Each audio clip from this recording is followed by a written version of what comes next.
Welcome to Cartoonist Kayfabe. My name is Jim Rugg. I'm Ed Piskor. Big iconic comic book today, Superman versus Muhammad Ali. But plugs first, Ed. Patreon.com/Ed Piskor is where I'm serializing my Red Room comic strip. Murder on the dark web for fun and profit, Jimmy. It's like all these people are watching. Yeah. So $3 gets you the archive, and this is for the early adopters because we're going to start sliding these comics out in a regular print edition in 2021.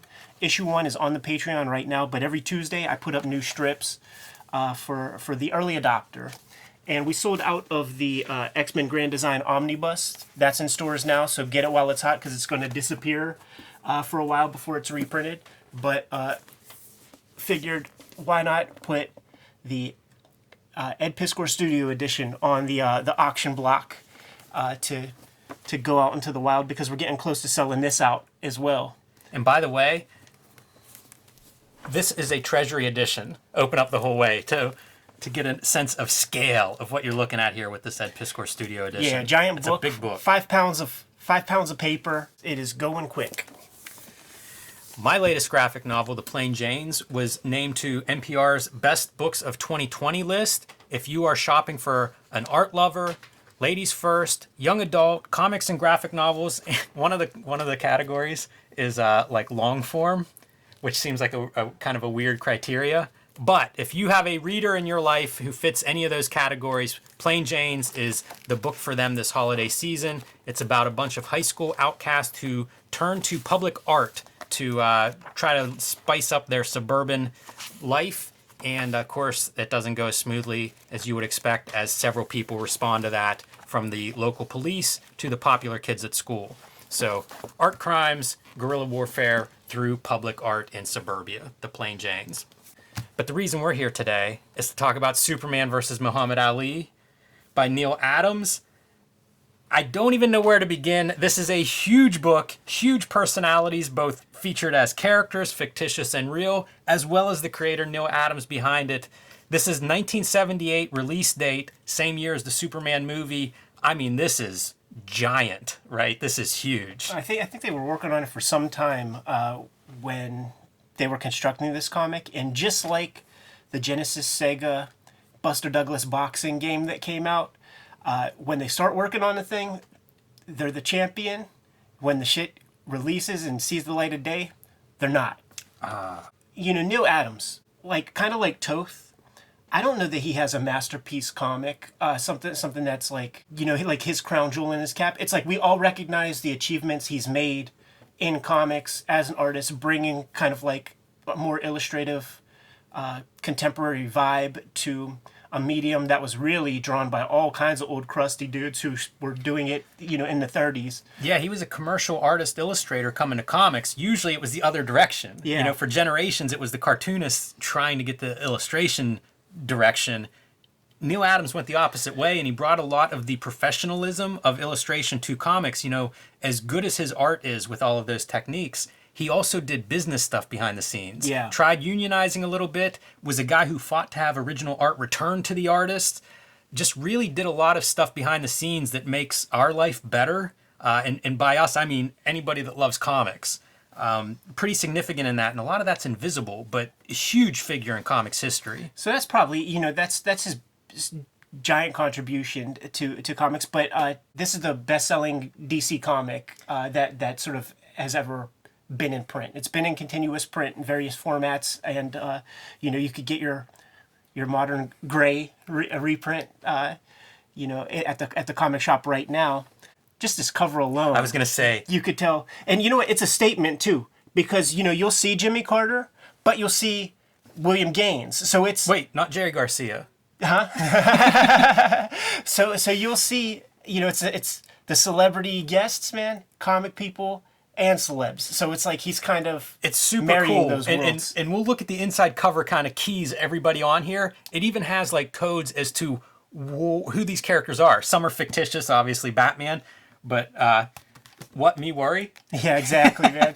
You notice Kurt Vonnegut. Kurt Vonnegut, yeah, that's really a cool sighting. And there's also quote unquote celebrity cartoonists. So like we have like a Wally Wood back here. Most of the cartoonist guys, unfortunately, they're not this front row seat, but what are you gonna do? Yeah, just like if it was a Hollywood premiere and like Jim Starlin, he has to see Thanos from the peanut gallery, man. He ain't going to get to sit up there Unfortunately. with Scarlett Johansson. There's a Gil Kane right there. My favorite, of course, though, is the Jackson 5 because you can tell that he traced those faces way bigger and then reduced them on a Xerox or whatever and just pasted them up in there. Archie Goodwin, I believe.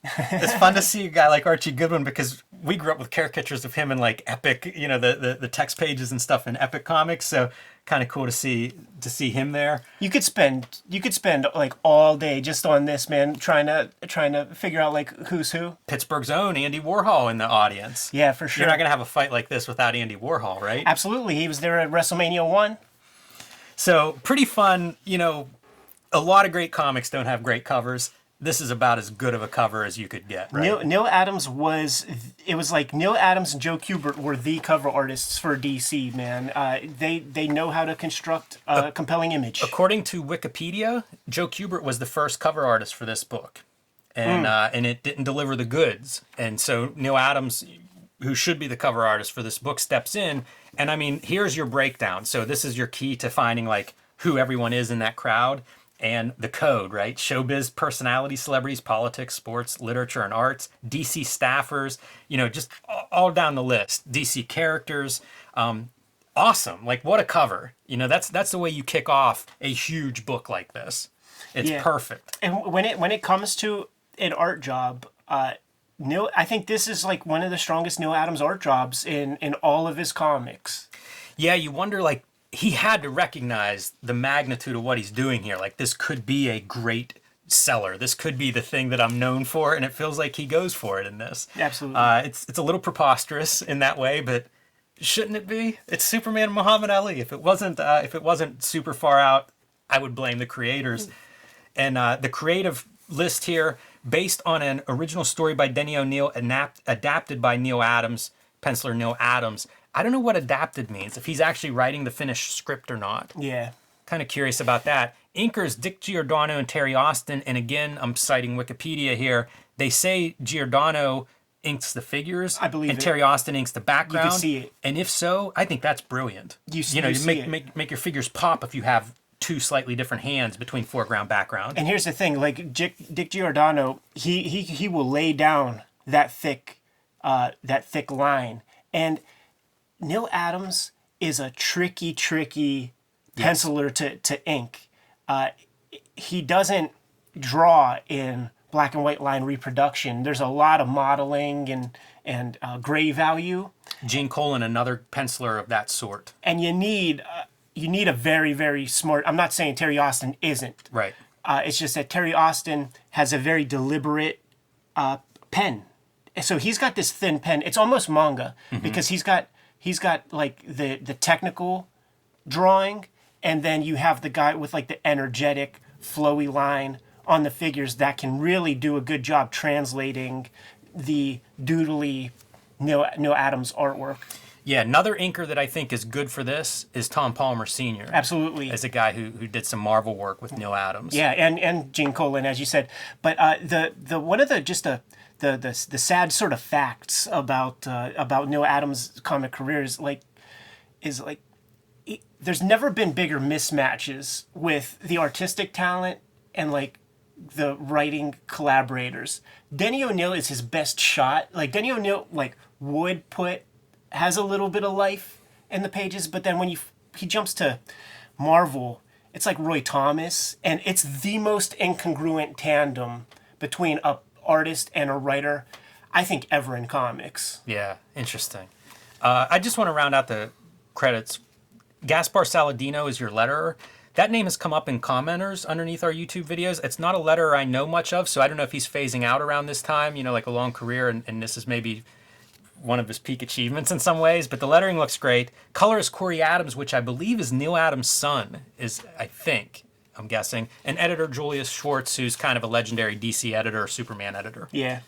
All right, so looks great. You know, start out with your money shots, right? Let's see the 2 stars. And Neal Adams has no problem. Like, he will trace photographs all day and then add the Neal Adams flourishes to make it a Neal Adams piece. We see a lot of celebrity comics where the celebrities look terrible, so this is a good one. Muhammad Yeah. Ali looks great throughout. But I promise you, even that Superman is traced from Rocky Marciano or somebody.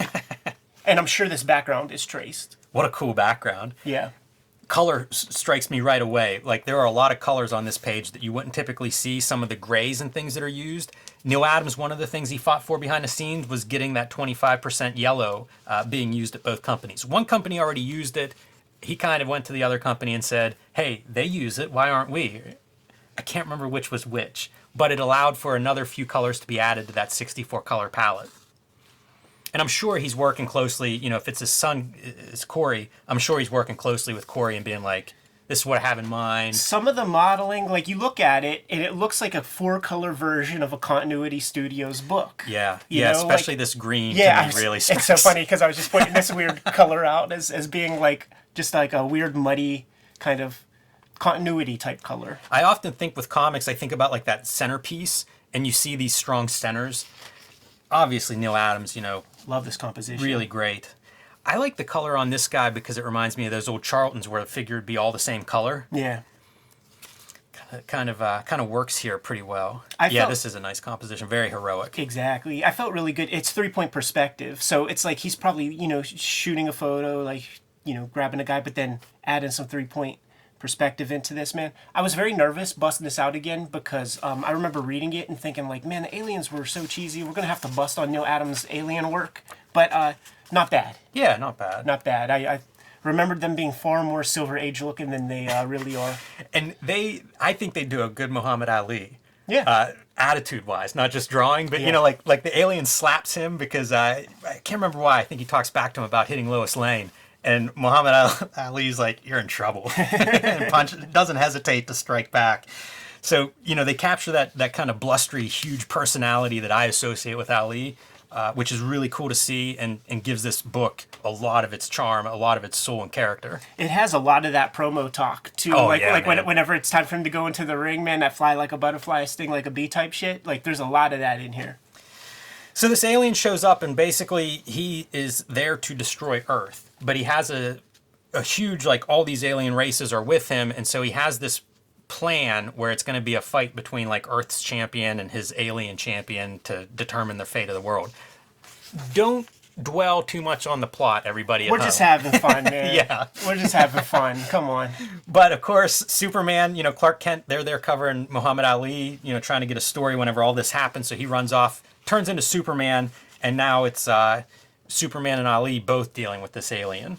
This is like one of those cartooning no-nos of like you don't have a character break into a panel that you're supposed to read much later than than the next one, man. And he does that so much. It's also, you know, if you're breaking a panel, it's often for something dynamic, like a punch coming through the panel, you know. This is going into the panel. Like, that's not even a dramatic reason to break that panel right there. Yeah, that drives maybe the editors missiles, nuts. if they were coming out, would be the dramatic moment or something. Nevertheless, this alien's going to demonstrate what they're capable of and why Superman and Ali are going to do exactly what the alien tells them. And Superman is able to thwart this. I guess it was a nuclear strike. Whatever those weapons were headed towards St. Louis, but figures out a way to divert them, and that's what you see here. I love some of this stuff. Oh, it's That's cool, why I'm man. pointing this all out. Like the mushroom clouds in the ocean, the tidal wave, super cool. He punches his fist together to create another kind of like shockwave or Yeah. something, man. Like the forces of nature are spread. This drawing reminds me so much of Kayfabe in some of his artwork, and I can't really tell you why, but just something about it reminds me of it. Yeah, isn't it interesting? Like it just looked like, oh, he put on his Spider-Man Right. gloves, but there's some kind of speed line thing that he's trying to accomplish here. He didn't look at very much manga at this moment to figure out how they cracked that. Some of it works better than others. Like, I kind of love this, but also it's so cartoony and kind of weird. It's old school. It's Silver Age shit, man. Like that stuff that rules. You know who else? Remember Wayne White, Yes, the painter, yeah, when he it does would look like that. when he would go grab. He thrift found store this paintings. painting in the thrift store. There are lots of awesome Superman shots throughout this. Like, Neal Adams does a good Superman, and it's on display over and over throughout this book. another demonstration of what these aliens can do, where they blow up this island, and it's kind of like a volcanic eruption. It just destroys this island. You can see there's nothing left whenever that's over. This is $1 million artwork. Like, you look at these spreads, it's like, these things got to be worth so fucking much money. I bet you, we often say, like, I'd hate to be the colorist over that crazy Stephen Platt illustration. This would be fun. Oh, totally. It looks like that colorist, Corey, was having a good time with those. It's almost a painting or something. So, back to the playground now. Essentially what's happening is one of these guys has to fight their alien in 24 hours. So off they go to figure out who's going to represent Earth, who's going to be Earth's champion. And he takes them to the Fortress of Solitude, which I don't know Fortress of Solitude that well. Ed, is this indicative of the stuff there? It feels less defined than the Batcave. Like the Batcave, I feel like we all know the giant penny and the T-Rex and stuff, but I don't know what's in the Fortress of Solitude, if it's if this is standardized or not. But they go into a training session. And Superman, being a good sport, brings out some red sun fragment or whatever that'll reduce his powers, and basically wants Muhammad Ali to train him to fight. And they're going to go. They have about 2 weeks in this like extra dimension that they're in for training. Right, like they got to fight in 24 hours, but in this extra dimension, every second is like a week worth of time or something. It was like hours worth of time, so it's like they have a month to train, and like let's trace off every cool photograph of Muhammad Ali we could find from Time Life. You talk about those $1 million artworks, though. I mean, that's great. If you buy a comic with Muhammad Ali on the cover, you're hoping for this. This is a best case scenario, and for these kind of crossovers, it really is pretty extraordinary. I can't think of another one that lands as well as this does. I don't know what that alien is wearing. Yeah, that's the other thing, man. It's like 1978 or whatever. Drawn, mid 70s. So even it's like when you watch Star Wars, even where it's like, even in a galaxy far, far away, they still have 70s hair. So the aliens wear purple bell bottoms, man, going straight to the discotheque afterward. The alien thinks they're up to foul play in this extra dimension and sends some robots to be like, your time's up. It's time to fight. Let's go. So they, of course, first beat up those robots, but it doesn't save them any. Like Earth is still in danger if they don't do what they're told. So off they go to meet their fate. Yeah, this is fun, man. Puts Muhammad Ali, and you could turn the page, but like has him in like that little cocoon so that he could breathe. That some more. I like this because his arms, Superman's arms, are bent back to hold that little marble. It's a very awkward kind of. Yeah, I don't know that he's holding. Well, I guess that's a handle. Yeah. All right. I'm back on board. Neal Adams making this all work. Muhammad Ali throughout this is real fun, his dialogue. So he's like, looks like a cross between Lost in Space, Star Wars, and a pregnant blender. He talks a lot of shit on these aliens throughout the comic. And knowing Neal Adams, like I wouldn't, and sort of what he does to achieve his illustrations, I wouldn't doubt that he used a blender for the shape of that thing. And then, you just add some noise to it. It's real funny. Later, we're going to see these spaceship armadas, and I was looking at this, reading this, and being like, I can't tell which is the front or the back. Yeah. I don't know what direction they're going. I'll try to remember to point that out when we get to that page. But here's the alien champion that the winner of is gonna have to face. Reminds me a lot of like Mark Texiera drawings, and guy came through continuity, so it kind of makes sense that he would pick up some of Neal Adams' techniques and style. And of course he shit talks him. It's good stuff. Look at the coloring, greens on that face. Yeah, purples. It's nice coloring. Whenever I took my first painting class, we would do like flesh tones. You were talking about it with Doc Martens inks, a while back. How do you mix up that flesh tone? And the colors that are in there are like greens and stuff. Like my list of colors for flesh, you'd be like, that's no way that's what flesh is, but it is. Classic Terry Austin ink job on the back here with the bold sort of outer lines with thinner tech pen lines inside those bold strokes. Insolence. Dude, they talk like total like cliche comic book talk. Yeah, there are some moments that I was going to criticize, and then I thought, you know what? Only comic book villains. It is what it is. Only comic book villains use the word insolence. There's a big money shot. 2-page spread of outer space. Reminds me a little bit of like Steranko Outland. really taking advantage of the big canvas that you have here. It's wild shit, and there's some cool designs, man. Like you see their brains like through that little thing, man. Eggs. Yeah, like a little dippy egg alien race. Adam Strange. Yeah. That's pretty good. I'm surprised there aren't a few more cameos of that sort. Like, I don't know, Legion of Superheroes or something that you could figure out. Where's Lobo? Yeah, right. Hasn't been invented yet. All right, so we have our Earth reporters. Lois and Jimmy are there to cover this giant interstellar fight that's about to happen. That's pretty fun. Fun this, touch, man. way to work in your characters. Knocking Howard Cosell off his shine box, man. Yeah. Yeah, earlier there's an Ali dialogue where he's ready to talk to Lois Lane because she looks a lot better than Cassell does. All right, so here we go. And the announcers have to point out that Superman's agreed to fight with his costume on. It's because many of our alien spectators wouldn't be able to tell the fighters apart. Except for subtle changes in hue, all humans look exactly alike to them. Why not? It doesn't take long for Ali to gain the advantage and just really put a whooping on Clark Kent. Yeah. And I'm glad you got several pages of that, and it like really kind of sell like the length of the fight, through just a couple pages worth of art.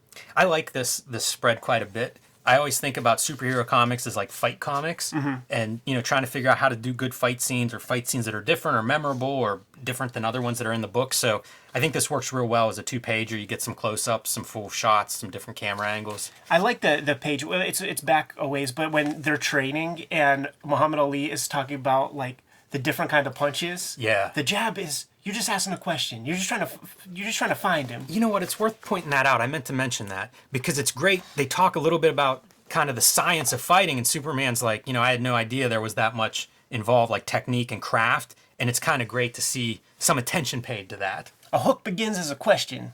Ends as a statement. Yeah, kind of dig it, man. That's pretty cool stuff. But he just beats the shit out of him, and Superman won't go down. This is Rocky. I was thinking, Christian Bale's the fighter. There are all those ones, man, where it's like, I didn't go down, or Raging Bull. Raging Bull. Yeah, you never knocked me down. But of course he wins. They pretty much they call the fight is what happens because Superman won't go down, and Ali's just killing him. And as soon as the fight is called, he collapses in bad shape too. But Ali hops up and he's like, "You guys back up. I'll take care of this." He has his people in his locker room and everything. This is a pretty iconic panel. I think you do it the other way. Rotate this page 180 because I think that would drive home. Right now, if you're looking at it, right, exactly. So flip that around 180. But I do love the aerial shot because you get to see really strange alien. They never feel more alien than they do in this shot to me, and I like that, especially that character's really odd. They name checked Star Wars, and there's that Star Wars cantina sequence and like all those crazy aliens, super dope. So that influences science fiction moving forward. And then you wonder, like, is that a product place, like endorsement? Like, did they get a kickback on They that? should have. If they didn't, I think somebody dropped the ball at DC. Yeah. So Superman's in an oxygen tent. And this is pretty clunky. If we're gonna point out the clunky dialogue stuff, I mean, that's on every page. That's tough. But nevertheless, Superman's going home to heal because this fight is held under a red sun. So he needs his healing power, get him out of there so he can survive. And we're on to the main event with Muhammad Ali versus this giant alien champion entering the ring a la Andre the Giant over the top rope. That's a big dude. That's a classic Adam's face. Yeah. People all watching at home. So fun. So stupid, too. And then this lady shows up to dismiss the robot referee, and she's this Greek goddess of wisdom, is who this is. Recognizes the magnitude of this moment in human history, and so there she is. And everybody's cool with that, and off they go. One quick demonstration of what's going to happen to Earth, I guess, if he loses. Hope nothing was living on that planet. Here's Neal Adams bringing some of his illustration technique and flourish to comics. Yeah, this reminds me a lot of Martin Luther King for some reason. I don't know if there was some kind of image. There's got to be an image of him, like close up in face, delivering speech or something that reminds me of this. There's something about this that feels very different to me than like, this all makes sense as Muhammad Ali. This feels like an image that I've seen somewhere, I guess is what I'm trying to say. But hey, man, I don't object to it. Like put it in there, go for it. Try some different commercial art techniques and make these pages stand out. And this one certainly does. And it's Muhammad Ali, man, ramping up to the fight and talking trash. And it's kind of what the alien leader prompts him to do. It's like, you're kind of quiet on this previous page. Let's see your bravado now. And so he turns it on. Yeah. This is his trainer who had gone backstage and is doing something. We don't know what yet, while Ali is fighting and not doing well. Mouthpiece knocked out of his mouth. That's a bad sign. Heck yeah, especially for a man so pretty. Yeah, he's it's like the tables have been turned and now he's experiencing what Superman experienced. But guess what? Superman's not really that far off. This isn't actually Ali's trainer. It's Superman in disguise. Still beat up. So he takes over. He had memorized all these plans for all these starships before the Red Sun weakened him, and now he's ordering like the Armada away, while the alien leaders, focused on the fight. And whenever he threatens the planet one more time, and his deal is, we won't destroy the planet if your leaders sign all Earthlings over as slaves. That sets Ali off, and he can whip him. And so we're back to the next round, and this is the panel where I was like, I'm not sure which way they're flying or which end is the front of these ships. But I love that giant Jupiter. That's pretty cool looking. Yeah. The piece is dope. Like I couldn't invent cool looking spaceships like this. Some of them look like cars a little bit, like Formula One race cars or something. It's There's pretty a neat. little Starship Enterprise right there. Easter eggs. Wonder if there are a few of those. I don't know my Starship history enough to know, but this would be the place to put a couple of them. But I love the giant planetscapes. Another great Superman shot. So he pretty much recharges with this fleet, and as they go back to Earth to get in position, he's there, and now it's like him fighting these starships, trying to disable them, and flying like against the force fields. Very weird. Hard to illustrate something like that, like got to be inventive. Yeah, what he does when he flies through there is he basically pushes the force field against like the piece of the ship. Yeah, and then like pushes that through. Yeah, the idea is that's like that's the door that separating the inside from outside, so it must be super strong, super reinforced, and he just imagines that work as a battering ram. Pretty good for like feeling like something thick and with weight and mass. Absolutely. That's a thing not everybody can draw, and I think he does a good job there. This is a cool observational stroke too, having like the little camera lens flares. Yeah, man. How did he know how to do that before Photoshop? And here we go. The big climactic moment, the wind up, and knocks him through the ring ropes. Not over them either, breaks the ring ropes. That's a powerful punch. Yeah, as it should have been. It's a knockout punch. I love the wind up. Like, it really does look like he's selling it. And if you look through the How to Draw Comics the Marvel way, that is the correct punch. You're right. You're 100% right. I love this panel too because it's all colorful. It reminds me of like something you might see in a heavy metal where it's just loaded with line art. Brian Tallman, man. See, you should have looked at this page whenever you were drawing that Jim Valentino Youngblood page with all the characters. Take note from Corey Adams. Yeah, that's who you needed to color that thing. And we find out that he's really evil and that he's planning to destroy the Earth anyway, but Superman's kind of ahead of them. And he's trying to figure out how to do this. And his plan is he lines up all the starships like they're gonna take their shot at him, draws all their attention, and then fires through them like a torpedo. Imagine that, like trying to figure out how to compose an image like that. Great shot though, right? Oh, I mean, that's an awesome Superman. Yeah, and the whole sequence, it reads perfectly. Yeah, pretty well done for, the story is what it is. Of course, but yeah. He sets up these set pieces for like money shots, and then he delivers with them. Mm-hmm. And that is all you can ask for in a book like this. And eventually the That fighter, little tangent right there. the fighter turns on the evil leader because that leader's disrespectful. This is Rocky IV, by the way. Right. Winning over the alien crowd to their side and stuff. It's great whenever Superman's hauled out in the beginning after Ali beats him up. All the guards give him like the total respect. Right. Watching this great warrior who just fought and wouldn't quit. I watched that Tyson Roy Jones fight, man. When they were interviewed at the end, Tyson's like, I know I gave you a good shot to your chest, and you took it. I respect that, he said. To which Roy Jones said, it doesn't matter where he hits you, your head, your body, your arm, everything hurts. I bet. Man, I can't stop talking Rocky whenever you're telling fight stories. But there's that famous story of Rocky 4 where Stallone's like, we'll just go at it. And Dolph Lundgren punched him in the chest and he had to go in the hospital like underground to relieve pressure from swelling of his heart. Yeah, I would not want a chest punch from Tyson. Wow. So, pretty happy ending. And here we are with the two greats left for a moment to ponder what they just saved the Earth, man. They just saved the Earth. And Muhammad Ali reveals that he knows it's Clark Kent and explains how, it has to do with film in the beginning and stuff. But two of the greatest. There it is, man. That's another super iconic piece to this tandem. I feel like this comic delivers.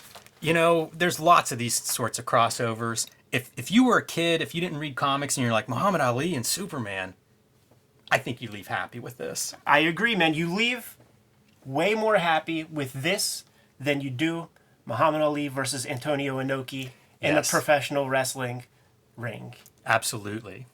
That shit was garbage. Also, I think that's supposed to be Don King. Yeah, I think you're right. I'm pretty sure that's Don King. Which is funny. Like, he gets to sit so close. It's like, that dude, he killed people. Gets to chill and hang out next to Jimmy Carter. Clark Kent. His stunt double. How do they pull that off? I need to talk to Julia Schwartz. This isn't right. How can Kent be in the audience? Oh, man. Yeah, we could spend a lot of time looking at this, at these backgrounds, but part of the fun that makes this comic is this cover. Very cool. Absolutely, man. Let's get out of here, Jimmy. Kayfabers, like, follow, subscribe to the YouTube channel. Hit the bell. We'll notify you when new vids are available. What you got in stores, Jim? Plain Jane's, fresh off of the NPR Top Books of 2020, is available wherever comics are sold, perfect for the young adult in your life. Street Angel, Deadliest Girl Alive from Image Comics, and Octobrion in 1976, the world's first blacklight comic. The X-Men Grand Design Omnibus is sold out at our level, man, but you could find it in drips and drabs and shops and online, so get that before we have to go into reprints. The Ed Piscor Studio Edition is out there in the wild, selling out quick. Also, the Patreon, patreon.com/Ed Piscor is where I'm serializing my current comics project, Red Room, but it'll receive a proper print edition in 2021. You can subscribe to the Cartoonist Kayfabe e-newsletter at the links below this video to keep up with everything that we are doing. You can find Cartoonist Kayfabe t-shirts and merchandise at the links below this video.